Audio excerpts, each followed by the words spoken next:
Bohr model, Bohr model के defect.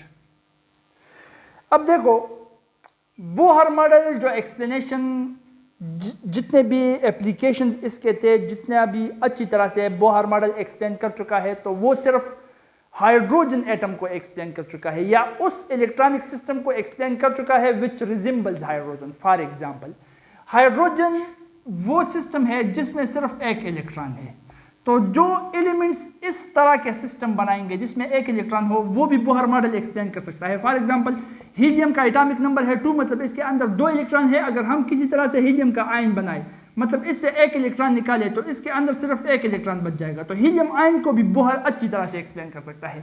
Lithium का atomic number 3 है, अगर इससे हम 2 इलेक्ट्रॉन्स हटाए तो इसके अंदर एक इलेक्ट्रॉन रह जाएगा। लिथियम का एटॉमिक नंबर क्या है? 3 है ना। अच्छा, तो अगर इससे हम 2 इलेक्ट्रॉन हटाए तो एक इलेक्ट्रॉन पीछे रह जाएगा, वो भी हाइड्रोजन की तरह हो जाएगा। यूनी इलेक्ट्रॉन सिस्टम, बोहर इसको अच्छी तरह से एक्सप्लेन कर चुका है। और अगर हम बेरिलियम जिसका एटॉमिक नंबर 4 है, इससे 3 इलेक्ट्रॉन हटाए तो इसके अंदर भी एक इलेक्ट्रॉन रह जाएगा। तो इसी तरह से और भी आयंस जिनका इलेक्ट्रॉन सिस्टम हाइड्रोजन की तरह हो, एक electron system, uni electron system हो, तो बोहर उसको अच्छी तरह से एक्सप्लेन कर सकता है, लेकिन it can not explain multi electron system, multi electronic system. जो कॉम्प्लिकेटेड एलिमेंट्स है जिनमें इलेक्ट्रॉन एक नहीं ज्यादा इलेक्ट्रॉन होते हैं, उनको बोहर मॉडल एक्सप्लेन नहीं कर सकता। अब क्यों नहीं कर सकता वो इसके बाद आहिस्ता से हम पढ़ लेंगे, क्योंकि सबसे पहले सिलेबस कंप्लीट करना है। तो ये आपको याद रखना है कि Bohr model uni electron system को तो एक्सप्लेन कर सकता है, लेकिन मल्टी इलेक्ट्रॉन सिस्टम जहां पर इलेक्ट्रॉन ज्यादा हो, कॉम्प्लिकेटेड एलिमेंट्स में जिस तरह के इलेक्ट्रॉन ज्यादा होते हैं, उसको एक्सप्लेन नहीं कर सकता। Point number 1। Point number 2, it can not explain the multiplicity of spectral lines। अच्छा, अब लाइन स्पेक्ट्रम हम पढ़ चुके हैं कि बैकग्राउंड पर या डार्क बैकग्राउंड पर या वाइट बैकग्राउंड पर ब्राइट लाइंस या डार्क लाइंस होंगे। उन लाइंस को हम कहते हैं स्पेक्ट्रल लाइंस। 5 किस्म के स्पेक्ट्रल लाइंस हम पढ़ भी चुके हैं इससे पहले, लेमन, बाल्मर, ब्रैकेट, पीफंड और पेस्टन। सीरीज में जो हम लिख चुके हैं उस तरह से आपको याद करना है, ठीक है। लेमन, बाल्मर, पेस्टन, ब्रैकेट, पीफंड वो स्पेक्ट्रल लाइंस हैं। तो वो स्पेक्ट्रल लाइंस को बोहर बिल्कुल सीधी तरह से एक स्पेक्ट्रल लाइन की तौर पर देखता था, लेकिन हकीकत में ये स्पेक्ट्रल लाइंस जो है इनका फाइन स्ट्रक्चर अगर हम देखें, ये स्पेक्ट्रल लाइन को अगर मैं जूम करूं तो ये कुछ इस तरह से होता है। और इससे फिर साइंटिस्ट ने वो अंदाजे लगा लिए कि ऑर्बिट के अंदर सब ऑर्बिटल्स भी होते हैं, sp-df भी होता है, और उसके आगे फिर हम और भी फाइन स्ट्रक्चर एटम का एक्सप्लेन कर चुके हैं अब तक मॉडर्न रिसर्च के मुताबिक। वो बोहर एक्सप्लेन नहीं कर चुका था। तो अच्छा, वो हम फिर इसमें डीप चले जाएंगे। तो उसके पीछे यही रीजन है सरसरी अगर हम देखें कि स्पेक्ट्रल लाइन की जो मल्टीप्लिसिटी थी वो बोहर ने देख ही नहीं ली थी, ना बोहर मॉडल उसको एक्सप्लेन कर चुका है। तो स्पेक्ट्रल लाइन के फाइन स्ट्रक्चर को एक्सप्लेन ये नहीं कर चुका है, ये इसका डिफेक्ट है। नंबर 3, इट कैन नॉट, या लिख लूंगा इट डिड नॉट एक्सप्लेन्ड, दोनों लिख सकते हो, ठीक है। पास्ट भी लिख सकते हो, अब का भी लिख सकते हो। It did not explained Stark effect and Zeeman effect. ना इसने स्टार्क इफेक्ट को एक्सप्लेन किया, ना ज़ीमैन इफेक्ट को एक्सप्लेन किया। जब स्पेक्ट्रल लाइंस को हम इलेक्ट्रिक फील्ड में ले आते हैं तो इलेक्ट्रिक फील्ड इस पर असरअंदाज होता है।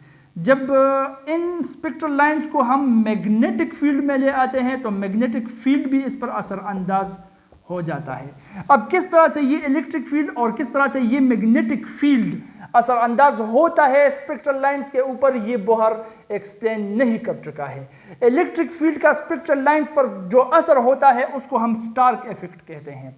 स्पेक्ट्रल लाइंस के ऊपर मैग्नेटिक फील्ड का जो असर होता है उसको हम ज़ीमैन इफेक्ट कहते हैं। तो ज़ीमैन इफेक्ट और स्टार इफेक्ट को बोहर ने एक्सप्लेन नहीं किया था, ठीक है। नंबर 4 जो ऑर्बिट या ऑर्बिटल का कंसेप्ट है, it is not matching today's research. Modern research जो है, मॉडर्न रिसर्च से हमको ऑर्बिटल का जो डिफिनीशन मिल रहा है, हम ऑर्बिटल को जिस बारीकी के साथ समझ चुके हैं, तो बोहर ने उस बारीकी के साथ इसको एक्सप्लेन नहीं किया। देखो बोहर ने क्या कहा था, बोहर ने कहा था कि न्यूक्लियस के गिर्द कुछ खास सर्कुलर रास्ते होते हैं, सर्कुलर पाथ्स होते हैं, गिर्द रास्ते होते हैं, उनमें इलेक्ट्रॉन्स घूमते हैं। उन रास्तों, उन पाथ्स को हम कहते हैं shell, orbit, orbital, energy level वगैरह। ठीक है। अच्छा, ऑर्बिटल यहाँ पर मैंने लिखा है ऑर्बिटल, असल में फिर SPDF के अंदर भी जो चैम्बर्स होते हैं उनको हम कहते हैं, लेकिन जस्ट आपको समझ में आ जाए मैं इस तरह से लिख रहा हूँ। ठीक है। अब देखो इसने क्या कहा था कि ऑर्बिटल एनर्जी, ये क्या एनर्जी लेवल, ये क्या होता है। बोहर ने कहा था कि न्यूक्लियस के गिर्द कुछ खास गोल रास्ते होते हैं, उसको हम ऑर्बिट कहते हैं। जबकि मॉडर्न रिसर्च क्या कहती है कि न्यूक्लियस के गिर्द ये रास्ता जो है, ये ऐसे सिंपल रास्ता नहीं होता जितना सिंपल के बोहर ने बता दिया था। ये कंप्लीट एक मुकम्मल रीजन होता है। मान लो इस तरह के एक मुकम्मल रीजन होता है, देखो ये रीजन है। ठीक है। इस पूरे के पूरे रीजन में इलेक्ट्रॉन कहीं पर भी हो सकता है, जिसको हम कहते हैं कि the region where the probability of finding electron is maximum is called orbit. आज का डिफिनीशन हम इसी तरह से कर सकते हैं। ठीक है। तो मॉडर्न कंसेप्ट, मॉडर्न रिसर्च ये बताता है कि ये इस तरह से आम रास्ता नहीं होता, ये ऑर्बिट जिस तरह के बोहर कह चुके हैं, ये असल में पूरे का पूरा ब्रॉडर रीजन होता है, उसमें इलेक्ट्रॉन कहीं पर भी हो सकता है। और इस तरह के रीजन, एक यहाँ पर तो दूसरा रीजन, ब्रॉडर रीजन यहाँ पर हो सकता है। ये सिंपल रास्ते नहीं है। और बोहर ने कहा था कि न्यूक्लियस के गिर्द सिंपल से रास्ते हैं, उनमें इलेक्ट्रॉन घूमता है। तो यहाँ पर भी बोहर फेल हो जाता है। ये भी बोहर मॉडल का डिफेक्ट है। बात समझ में आ गई। तो ये लीजिए, हम पूरा डिफेक्ट और एप्लीकेशंस और बोहर मॉडल ये तमाम का तमाम समझ चुके हैं। ठीक है। तो